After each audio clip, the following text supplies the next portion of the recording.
बिस्मिल्लाहिर्रहमानिर्रहीम, अस्सलाम वालेकुम। बखैर राखलीट्स में आतिफ वक्कास और आज मैं फर्स्ट ईयर फिजिक्स के chapter number 2 vector and equilibrium का first example that is example 2.1 related to addition of vectors ये सॉल्व करेंगे।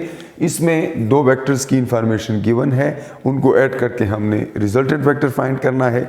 सो मेथड जो मैं यहाँ पे यूज़ करूँगा that is vector addition graphically by head to tail rule. So, given information क्या है, a ship leaves port and travels 200 kilometers at 30 degree north of east। एक शिप पोर्ट से चल पड़ती है 200 किलोमीटर्स 30 डिग्री बनाते हुए नॉर्थ से ईस्ट की तरफ। किसी भी वेक्टर को जब हम डिस्क्राइब करते हैं तो दो चीज़ें लाजमी होती है, एक उसका मैग्नीट्यूड, दूसरा उसकी डायरेक्शन। तो मैग्नीट्यूड भी गिवन है, डायरेक्शन भी थीटा के ज़रिए गिवन है।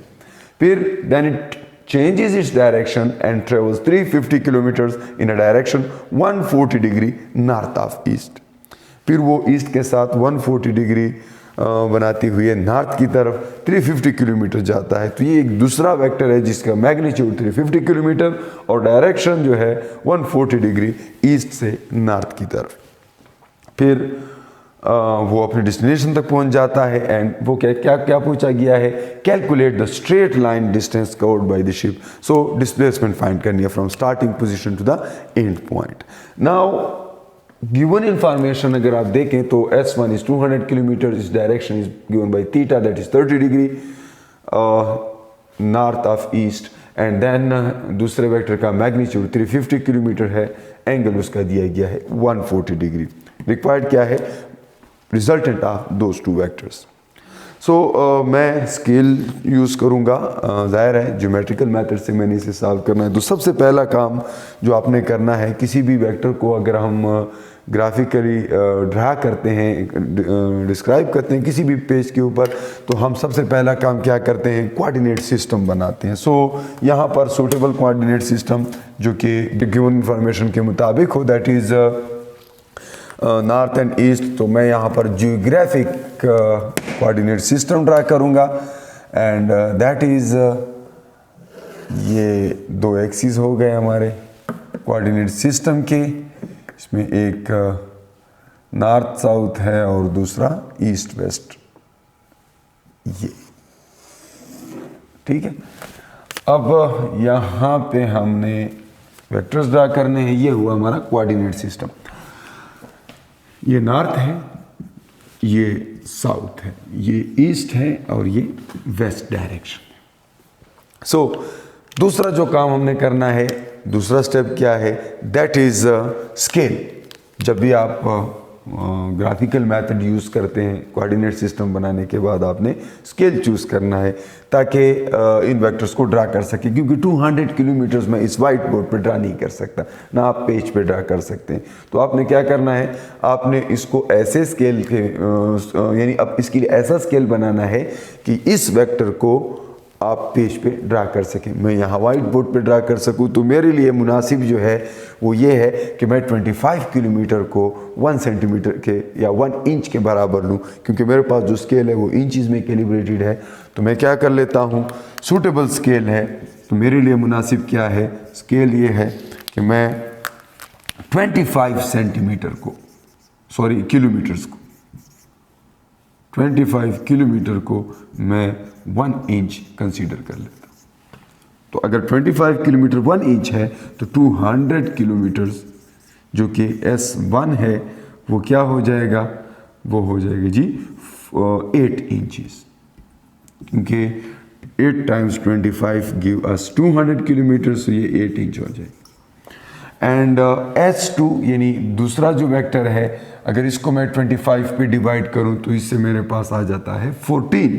सो S2 हो जाता है 350 किलोमीटर था, ये हो जाएगी जी 14 इंचेस। और अब मेरे पास ये भी आ गए 8 इंच और 14 इंच। यहाँ पे ड्रा करना कोई मसला नहीं बनाता। अगर आप करें तो आप पेज पे चूँकि 14 इंच बहुत ज़्यादा हो जाएंगे तो आपके लिए मुनासिब ये होगा कि आप 50 किलोमीटर को 1 सेंटीमीटर चूज़ कर ले तो आप आसानी से ड्रा कर पाएंगे। बहरहाल मेरे लिए ये मुनासिब था तो मैंने अपने सूटेबल स्केल चूज़ किया। अब तीसरा स्टेप क्या है, फर्स्ट वेक्टर को ड्रा करना। फर्स्ट वेक्टर अब है हमारा 8 इंच, उसका मैग्नीट्यूड है और एंगल यहाँ पे गिवन है दैट इज़ 30 डिग्री। सो मैं पहले एंगल मार्क कर लूँ कि कहाँ पे आएगा। ज़ाहिर है ज्योमेट्रिकल मेथड है तो आप प्रोटेक्टर यूज़ कर सकते हैं। मैं 30 डिग्री पे मार्क लगा लूँ, ये जी आ गया यहाँ पे, ठीक है। अब यहाँ तक मैंने 8 इंच की एक लाइन ड्रा करनी है एंड वो मैं इस स्केल से करूँगा। सो 8 इंचेस हो जाते हैं कहाँ पे, ऑरिजिन से ड्रा करना है पहला वेक्टर जी, ये हो जाएगा पहला वेक्टर यहाँ तक। अब पहला वेक्टर ड्रा होने के बाद हमें दूसरा वेक्टर ड्रा करना है, क्योंकि हेड टू टेल रूल ये है कि पहले वेक्टर की हेड से दूसरा वेक्टर ड्रा करना है। अब पहले वेक्टर की हेड से अगर मैं ड्रा करूंगा तो सबसे पहले मुझे पहले वेक्टर के बिल्कुल टिप पे, बिल्कुल हेड पे एक कोऑर्डिनेट सिस्टम बनाना है, और वो इसलिए ताकि मेरे लिए ड्रा करना आसान हो। तो मैं यहाँ पर आर्जी तौर पे अपने लिए कोऑर्डिनेट सिस्टम बना लेता हूँ। यहाँ पर ईस्ट वेस्ट लाइन के पैरेलल एक लाइन ड्रा कर लूँगा, फिर नॉर्थ साउथ के पैरेलल भी एक लाइन ड्रा कर लूँगा जो कि एक कोऑर्डिनेट सिस्टम होगा सेम टू सेम। और अब मैं दोबारा दूसरा जो एंगल गिवन है 140 डिग्री दूसरे वेक्टर का और 14 इंचेस उसकी जो लेंथ है वो है, तो इसलिए अब मैं 14 इंच का एक वेक्टर 140 डिग्री पे बनाऊँगा, ईस्ट के साथ नॉर्थ की तरफ 140 degree, and that is once again I will use protector and 140 degree comes somewhere here। ये अगर मैं यहाँ पे, अब इसकी लेंथ जैसा कि पहले भी मैंने कहा कि 14 इंचेस का ये वेक्टर होगा, तो ये मैं इधर ड्रा कर लेता हूँ दूसरा वेक्टर यहाँ पे। Let me change the marker, ये हो जाएगा जी, कितने इंच का मुझे बनाना है, 14 इंच का। तो ये यहाँ से यहाँ तक ऐसे हो जाएगा, ठीक है। अब ये दूसरा वेक्टर हो गया। अब हमें रिजल्टेंट फाइंड करना है। दोनों वेक्टर ड्रा हो गए, अगर तीसरा वेक्टर गिवन होता मैं वो भी ड्रा कर लेता। बिल्कुल इसी तरह यहाँ पे क्रॉस बना के अकॉर्डिंग टू गिवन इन्फॉर्मेशन हम तीसरा ड्रा कर लेते और जितने गिवन होते। बहरहाल यहाँ पे चूंकि 2 ही वेक्टर गिवन है तो ये 2 ड्रा करने के बाद अब आप रिजल्टेंट ड्रा कर सकते हैं। याद रहे रिजल्टेंट पहले के बेस से, ओरिजिन से लास्ट के हेड तक होता है, तो आपने वो वेक्टर ड्रा कर लेना है। ये मैं यहाँ पे ड्रा कर लेता हूँ इस तरह, यस, ये हो जाएगा। ये हमारा रिजल्टेंट वेक्टर। अब रिजल्टेंट वेक्टर कितना है, let me take the markers. Resultant कितना है अब ये मुझे मालूम नहीं है, क्योंकि मैंने तो स्टेप्स फॉलो किए हैं वेक्टर एडिशन के। अब मैं चेक करूंगा कि रिजल्टेंट कितने इंच का आया हुआ है। सो इस इंफॉर्मेशन के मुताबिक मैं अगर चेक कर लूं, ये 13.8 है। So resultant is 13.8 inches, but I know कि 1 inch is 25 kilometres, so 13.8 inches जो है ये हो जाएंगी जी।